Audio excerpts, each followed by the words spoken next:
Талас облусунун аймагында пландык эмдөө иштери жүрүүдө. Республикалык эмдөө борбору жыл соңуна чейин пландык иш-чаралардын 90%дан көбүн ишке ашырууга белсенүүдө.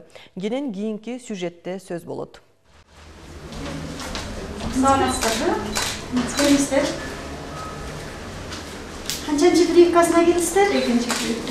Айзада Темирбаева 4 айлык кызын экинчи ирет эмдетип жатат. Жаш келиндин айтымында ымыркайдын 1 жашка чейинки эмдөөлөрү анын ден соолугун бекемдөөгө жардам берет. Кээ бир ата-энелер жаңылыш пикирде болуп вакцинацияга ишене беришпейт. Ошондуктан бул процедураны жылдырып же такыр эле баш тартышат. Ал эми Айзада айым коомчулук арасындагы бул пикирге каршы.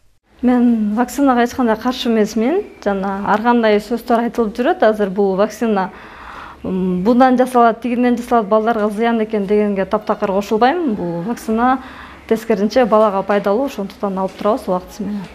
Кыргызстанда балдарды эмдетүү саламаттык сактоо министрлиги тарабынан иштелип чыккан улуттук календардын негизинде жүргүзүлөт. Учурда калктын 90%ын эмдөө зарыл. Азыркы тапта күнүнө 40-60га жакын жаш балдар эмдөөдөн өтүп жатат. Бул жакка келе турган болсо, бир күндө 60га жери бала келет. Азыркы учурдун кооптуу учурда деле багы үйдө отурганда бир аз элде коркунуч пайда болду. Ооруну жугуза албайлы деген. Бирок ошого карабастан деле кээ бир ата-энелер өзүбүздүн убагыбыздан өтүп баратабыз, биз прививка алсак болобу деп деле чалып сурап жаткан ата-энелер болушту. Маалым болгондой, пандемия шартында өлкөдө, анын ичинде Талас облусунда март айында эмдөө токтотулган. Ал эми бүгүнкү күнү өлкөдөгү эпидемиологиялык абал турукташканына карабай, Талас облустук үй бүлөлүк медицина борборунда аны менен бирге айыл аймактардагы эмканаларда тиешелүү санитардык нормаларды сактоо жолу менен эмдөө иштери жүрүүдө.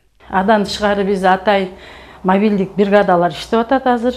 Мурда мисалы малчылардын балдары азыр көп неме сырттан келген мигранттар бар да, эмдөөдөн эмделбей калганда ошолорду азыр биз мобилдик бригаданын ошолордун жардамы менен эмдөө иштери алдыга жылып атат деп айтып кетсек болот. Эмдөө календарына ылайык балдар 11 жугуштуу башкарууга мүмкүн болгон ооруга каршы эмдетилет. Ал оорулар адамга аба аркылуу жугат. Ошондуктан эмделбеген адамдарда аны жугуза алуу коркунучу жогору болот. Мерим Эшимбекова, Кайнар Ормонов, Рыскелди Көкүлбеков, ЛТР Талас облусу.